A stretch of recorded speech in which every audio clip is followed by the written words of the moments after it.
समप्रभा निर्विघ्नं कुरु मे देव सर्वकार्येषु सर्वदा।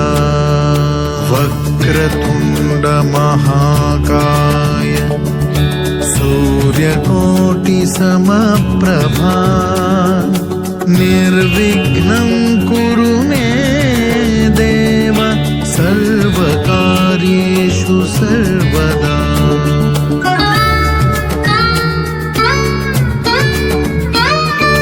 वक्रतुण्ड महाकाय सूर्यकोटिसमप्रभा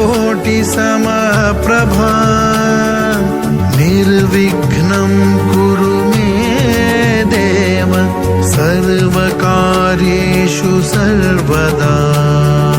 वक्रतुण्ड महाकाय सूर्यकोटिसमप्रभा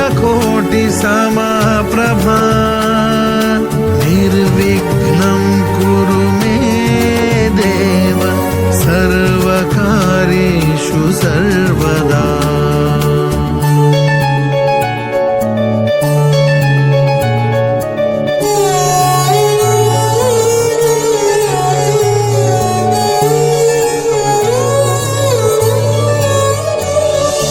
वक्रतुण्ड महाकाय सूर्यकोटिसमप्रभा निर्विघ्नं